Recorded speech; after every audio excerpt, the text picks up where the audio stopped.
नहीं नहीं वो नहीं दे रहा है।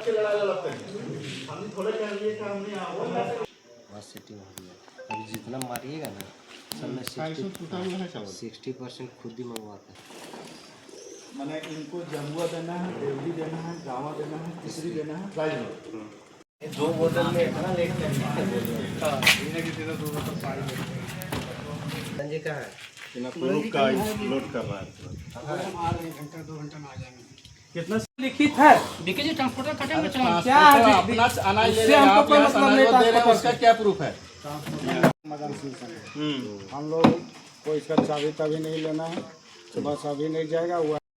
आज भाटी गोदाम का निरीक्षण करने हम लोग पहुँचे। यहाँ पे जब आने के बाद पता चला कि जो गोदाम प्रभारी मदन मोहन जी हैं वो 2 दिन का छुट्टी में है और यहाँ से माल डिस्पैच किया जा रहा है, तो इससे साफ प्रतीत होता है कि ये माल कालाबाजारी के लिए भेजा जा रहा था।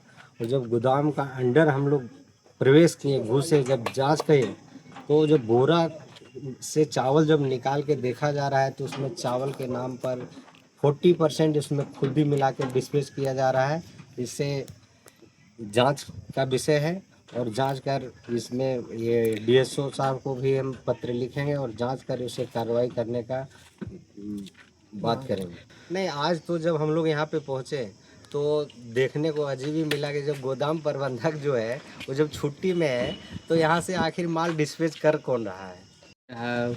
अभी यहाँ आने के बाद पता चला एक संतोष नाम का कोई लड़का है। जब उससे पूछे कि तुमको कौन यहाँ पे रखा है, कौन बताया, तो बोला मदन मोहन सिंह ने हमको भेजा है। कोई लिखित सूचना मिला है सर? कोई लिखित कागज? नहीं, कोई लिखित सूचना नहीं। उसको जब मांगा गया तो बोला कोई लिखित नहीं है मेरे पास, और चाबी गोडाउन का बोल रहा है मुझे दिया गया है। इससे साफ मैंने ये पता चल रहा है कि यहाँ पे बहुत बड़ा जो है ना घोटाला का मैंने प्रतीत हो रहा है। ये जांच का विषय है। हम लोग क्षेत्र का भ्रमण कर रहे थे, इसी दौरान गोलोडी आना हुआ। यहाँ एक सरकारी गोदाम का अनाज का भी हम लोगों ने निरीक्षण किया। निरीक्षण के क्रम में हम लोगों ने पाया कि यहाँ पे जो अनाज डिस्पैच किया जा रहा था दूसरे प्रखंडों को, उसमें 2 गाड़ियाँ यहाँ हम लोगों ने देखा। दोनों गाड़ी में अनाज, एक गाड़ी में लोड कर दिया गया था, एक गाड़ी में अनाज को लोड किया जा रहा था। इसी के उपरांत हमने यहाँ के कर्मी से जानना चाहा कि ये अनाज कौन डिस्पैच कर रहे हैं और कौन कर्मी यहाँ पे सरकारी उपलब्ध है। तो यहाँ पे कोई सरकारी कर्मी उपलब्ध नहीं पाया गया।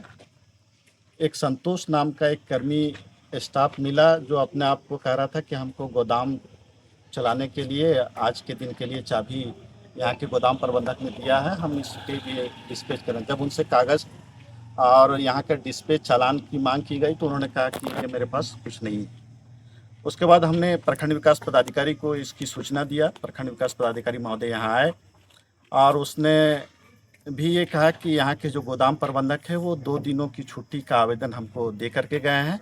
इस परिस्थिति में गोदाम को अगर कोई चला रहे हैं तो ये गलत है। और मैं भी ये कहता हूँ कि जब सरकारी कर्मी यहाँ उपलब्ध है और वो उसने छुट्टी लिया है, इस पीरियड में गोदाम को कैसे, किसने खोल दिया और ये अनाज कहाँ किसको भेजा जा रहा था। पता चला कि भाटी गोदाम से 2 ट्रक चावल कालाबाजारी के लिए जा रहा है। जब हम लोग यहाँ आए देखे सही में लोड हो रहा था माल, लेकिन ना कोई एमआरओ का कागज है, ना गोदाम प्रबंधक यहाँ है। कुछ लोग हैं जो लगता है कि बराबर भ्रष्टाचार इस तरह से क्या करते थे, वही लोग आज भी हैं। यहाँ का प्रभारी एजीएम मदन मोहन सिंह है, वह 2 दिन के आकस्मिक अवकाश पर है। उसके अनुपस्थिति में गोदाम अनऑथराइज पर्सन के द्वारा खोला गया और माल का लोडिंग ट्रक में किया जा रहा था, इसलिए उसको रुकवा दिया गया। जब तक प्रभारी एजीएम नहीं आता है तब तक यहाँ से कोई भी माल नहीं जाएगा। सर कब से कब तक छुट्टी में है मदन मोहन जी? 2 दिन का छुट्टी है, 4, 5, 6, 5 5 और 6 को।